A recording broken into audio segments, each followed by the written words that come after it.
चलिए हम देखते हैं पॉलिटी के एनसीईआरटी क्लास 6 के 8 चैप्टर है। चैप्टर के नाम है ग्रामीण क्षेत्र में आजीविका। पहले पाठ में हमने अपने जीवन में मौजूद अनेक तरह की विविधता पर नज़र डाली और हमने इन सभी पर विचार किया। अलग अलग क्षेत्रों में रहने से वहाँ के लोगों को काम धंधे पर कैसे असर पड़ता है, वहाँ पर पाए जाने वाले पेड़ पौधे, वहाँ की फसलें या दूसरी चीज़ें किस तरह उनके लिए महत्वपूर्ण हो जाती हैं। और इस पाठ में हम यह देखेंगे कि गाँव में लोग किन विभिन्न तरीक़ों से अपनी आजीविका चलाते हैं। पहले दो पाठों की तरह यहाँ भी हम इसकी पड़ताल करेंगे कि क्या लोगों के पास आजीविका चलाने के समान अवसर उपलब्ध है या नहीं, और उनके जीवन की परिस्थितियाँ एक दूसरे से कितनी मिलती जुलती है और वे किन समस्याओं का सामना करते हैं, ऐसे भी हम देखेंगे। तो देखते हैं कलपट्टू गांव से स्टार्ट होता है ये।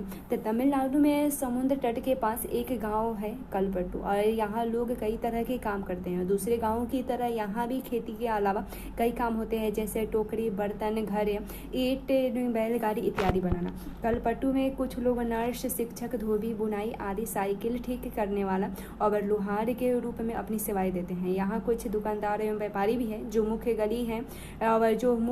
गली है वह बाजार की तरह दिखती है और उसमें आपको तरह तरह की कई छोटी दुकानें दिखेगी, जैसे चाय, सब्जी, कपड़े की दुकान तथा 2 दुकानें बीज की, खाद की, और 4 दुकानें चाय की है, और जहां टिफिन भी मिलती है। और यहाँ टिफिन का मतलब है खाने पीने की हल्की फुल्की चीज़ें, जैसे सुबह इडली, डोसा और उपमा मिलते हैं, और शाम के नाश्ते में बड़ा बोड़ा और मैसूर पाक मिलते हैं। और चाय की दुकानों के पास एक कोने में एक लोहार का परिवार रहता है और उसके घर में ही लोहे की चीज़ें बनाने का काम होता है। और बगल में साइकिल की मरम्मत की एक दुकान है, वहाँ साइकिल किराए पर मिलती है। और गांव में 2 परिवार कपड़े धोकर अपनी आजीविका चलाते हैं। कुछ लोग पास के शहर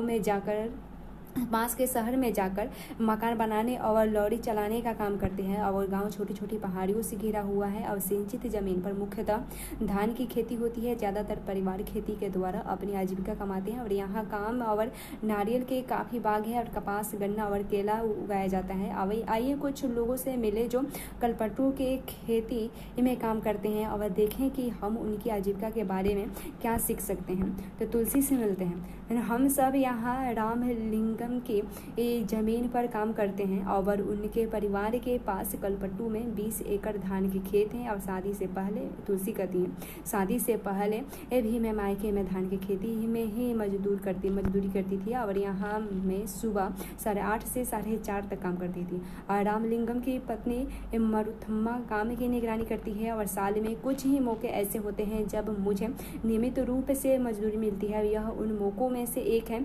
और मैं धान रोप रही हूँ और जब धान की फसल थोड़ी बढ़ जाएगी तो रामलिंगम हमें निराई के लिए और बाद में कटाई के लिए बुलाएंगे। जब मैं कम उम्र की थी तो निराई कटाई का काम आसानी से कर देती थी, लेकिन अब जैसे जैसे उम्र हो रही है मुझे झुककर काम करने और देर तक पानी में पैर डुबाने रहने की तकलीफ होती है। और रामलिंगम एक दिन का 40 रुपया मजदूरी देता है। और मेरे गाँव में मजदूरी के रेट से काम यह थोड़ा कम है और फिर भी मैं मजदूरी के लिए यहाँ आती हूँ। रामलिंगम पर मुझे भरोसा है कि काम होने पर वह मुझे ही बुलाएगा और बाकी लोगों की तरह वह आस पड़ोस के गाँव में सस्ते मजदूर ढूंढने नहीं जाता है। और मेरा पति रमन भी एक मजदूर है और हमारे पास कोई ज़मीन नहीं है। साल के इन महीनों में वह खेतों के कीड़ों और दवाई छिड़कता है। जब खेत में कोई काम नहीं रहता है तो उसे पास की खान में पत्थर या नदी से बालू ढोने का काम मिल जाता है। और ये पत्थर और बालू के पास शहरों में मकान बनाने के लिए ट्रक से ले जाए जाते हैं। और खेत में काम करने के अलावा मैं घर का सारा काम करती हूँ। मेरे घर में सबके लिए खाना बनाती हूँ और कपड़े धोती हूँ और सफाई करती हूँ और दूसरी औरतों के साथ जाकर जंगल से लकड़ी भी लाती हूँ। और गांव के करीब 1 किलोमीटर दूर बोरवेल है और जहां से पानी लेकर आती हूँ। और मेरा पति घर का सामान जैसे साग सब्जी खरीदने में मेरी मदद करता है। और हमारी 2 बेटियाँ हमारे जीवन की खुशी है और दोनों की स्कूल जाती हैं और दोनों ही स्कूल जाती है। पिछले साल तक एक की बीमार पड़ गई थी तो उसे शहर के अस्पताल ले जाना पड़ा और हमने इसके इलाज के लिए रामलिंगम के उधार लिया था और उस उधार को चुकाने के लिए हमें अपनी गाय बेचनी पड़ी। जैसा कि आपने तुलसी की कहानी में पढ़ा, ग्रामीण इलाकों में गरीब परिवारों का बहुत सारा समय पानी और जलावन की लकड़ी लाने एवं जानवर चलाने में बीतता है और इन कामों से कोई पैसा नहीं मिलता। लेकिन गरीब परिवारों में ये काम बहुत महत्वपूर्ण हो जाते हैं। वे मजदूरी इससे जो थोड़ा सा पैसा कमाते हैं उससे गुजारा नहीं होता और घर चलाने के लिए, ज़िंदगी बसर करने के लिए इन कामों को करना पड़ता है। हमारे देश में ग्रामीण परिवारों में से करीब 40% खेतिहर मजदूर हैं। कुछ के पास जमीन के छोटे छोटे टुकड़े हैं, बाकी तुलसी की तरह भूमिहीन भी है। और कई बार जब पूरे साल उन्हें काम नहीं मिलता तो मजबूरन काम की खोज में उन्हें दूर दराज इलाकों में जाना पड़ता है और इस तरह का पलायन कुछ विशेष मौसम में भी होता है। शेखर से मिले तो शेखर, देखते हैं तो हमें यह धान अपने घर लेकर जाना है और मेरे परिवार ने अभी फसलों की कटाई पूरी की है और हमारे पास बस 2 एकड़ ज़मीन है और हम अपने खेत का सारा काम खुद ही कर लेते हैं। और मेरे कई बार कटाई के समय दूसरे छोटे किसानों की मदद ले लेता हूँ और बदले में उनके खेतों में कटाई करवा लेता हूँ और बदले में उनके खेतों में कटाई करवा देता हूँ और व्यापारी मुझे उधार पर बीज और खाद देते हैं और इसे चुकाने के लिए मुझे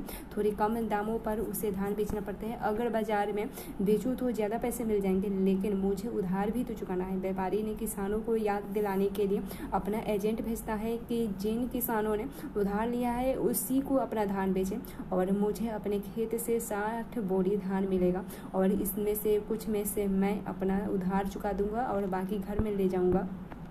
लेकिन मेरे हिस्से में जो आता है वह सिर्फ 8 महीने तक ही चलता है और इसलिए मुझे और पैसा कमाने के लिए ज़रूरत पड़ती है। इसके लिए रामलिंगम के चावल के बिल में काम करता हूँ। वहाँ मैं पड़ोस गांव के किसानों से धान इकट्ठा करने में उसकी मदद करता हूँ और हमारे पास एक शंकर गाय भी है और उसका दूध हम यहीं के सरकारी समिति में बेच देते हैं और इससे रोज के खर्चों के लिए थोड़ा और पैसा मिल जाता है। और उसके बाद कर्ज लेने पर, जैसा कि आपने ऊपर पढ़ा कि कई बार शेखर जैसे किसान जरूरी चीज़ें खरीदने के लिए पैसा कर्ज लेते हैं। अक्सर ये पैसा बीज, खाद और कीटनाशक खरीदने के लिए साहूकार से कर्ज लिया जाता है। अगर बीज अच्छी किस्म के नहीं होते हैं तो फसल को वो कीड़ा लग जाते हैं तो पूरी फसल बर्बाद हो जाती है। बारिश पूरी नहीं होने पर भी फसल खराब हो सकती है।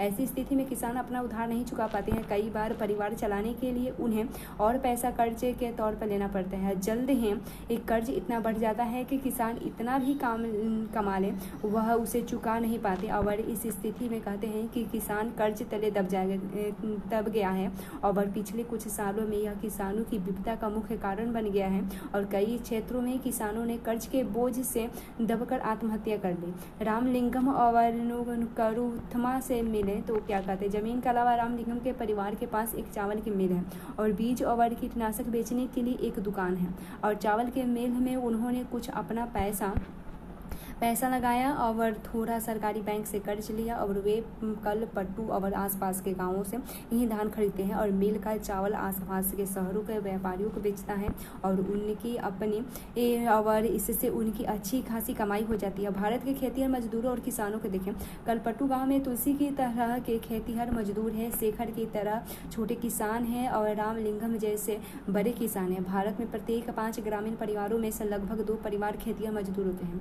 ऐसे सभी परिवार अपनी कमाई के लिए दूसरों के खेतों पर निर्भर रहते हैं और इनमें से कई भूमिहीन हैं और कईयों के पास जमीन के छोटे छोटे टुकड़े हैं। शेखर जैसे छोटे किसानों को ले तो उनकी ज़रूरतों के हिसाब से खेत बहुत ही छोटे पड़ते हैं और भारत के 80% किसानों की यही हालत है और भारत में केवल 20% किसान रामलिंगम जैसे बड़े किसानों की श्रेणी में आते हैं और ऐसे किसान गाँव की अधिकतर जमीन पर खेती करते हैं और उनकी उपज का बहुत बड़ा भाग बाजार में बेचा जाते हैं और कई बड़े किसानों ने अन्य काम धंधे भी शुरू कर दिए हैं, जैसे दुकान चलाना, सूद पर पैसा देना और छोटी छोटी फैक्ट्रियाँ चलाना इत्यादि।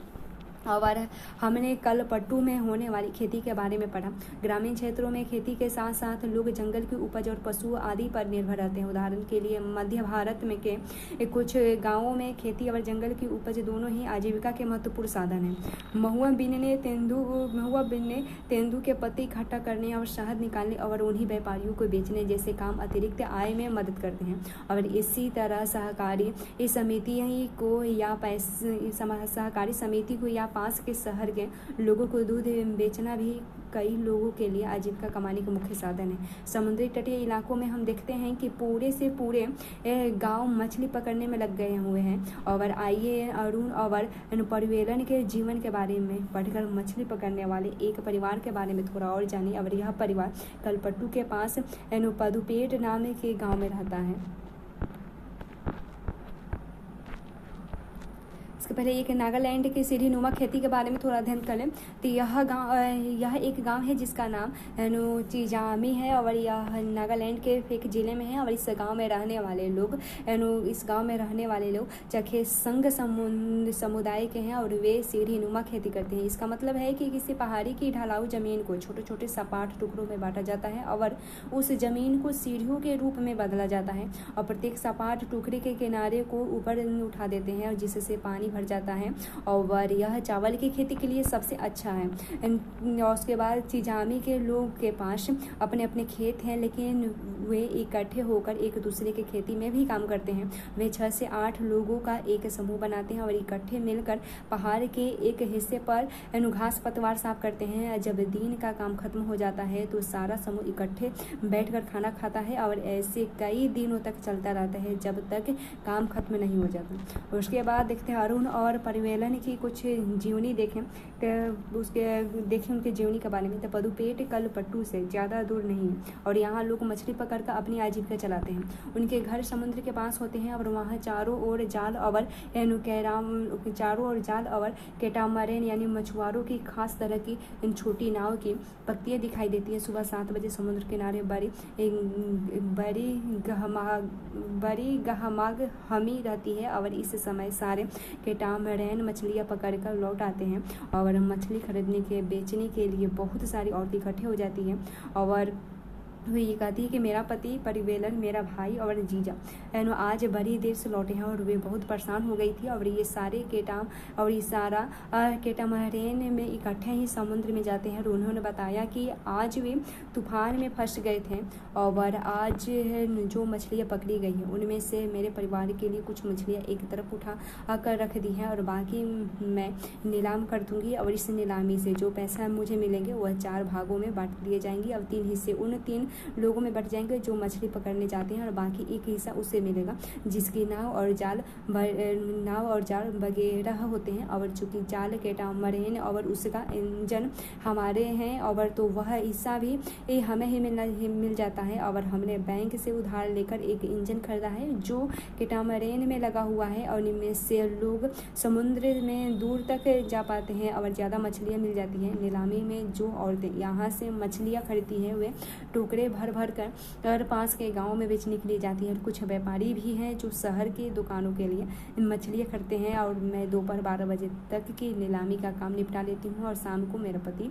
और बाकी रिश्तेदार मिलकर जाल को सुलझाते हैं और उसकी मरम्मत करते हैं। और कल सुबह 2 बजे से फिर सुबह की तरफ फिर समुद्र की तरफ चल देते हैं। और हर साल मानसून के दौरान करीब 4 महीने तक वे समुद्र में नहीं जा पाते हैं क्योंकि यह मछलियों के प्रजनन का समय होता है और इन महीनों में हम व्यापारियों से उधार लेकर अपना गुजारा करते हैं और इस कारण बाद में हमें मजदूरी में उसी व्यापारी को मछली बेचनी पड़ती है और हम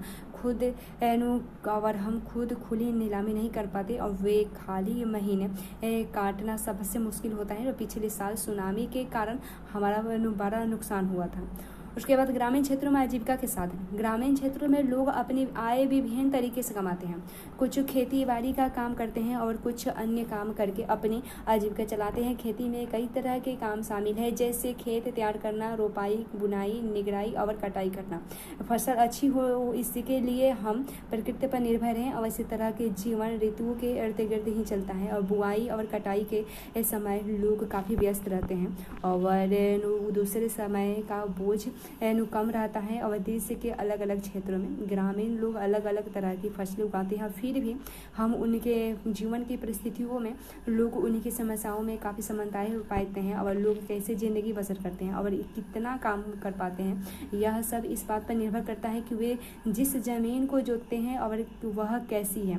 और कई लोग उस ज़मीन पर मजदूरों के रूप में भी निर्भर है। ज़्यादातर किसान अपनी ज़रूरतों को पूरा करने और बाजार में बेचने के लिए भी फसलें उगाते हैं और कुछ कुछ किसानों को अपनी फसल उन व्यापारियों को बेचनी पड़ती है जिनसे वे पैसा उधार लेते हैं, और गुजर बसर करने के लिए कई परिवारों को काम की एक खातिर उधार लेना पड़ता है, और या फिर तब लेना पड़ता है जब उनसे पास कोई काम नहीं रहता है। ग्रामीण क्षेत्रों में कुछ परिवार ऐसे हैं जो बड़ी बड़ी जमीनों, व्यापार और अन्य काम धंधों पर फल फूल रहते हैं, और फिर भी ज़्यादातर छोटे किसानों, खेतीहर मजदूरों, मछली पकड़ने वाले और परिवारों और गांव में हस्तशिल्प का काम करने वाले लोगों को पूरे साल रोजगार नहीं मिल पाते हैं।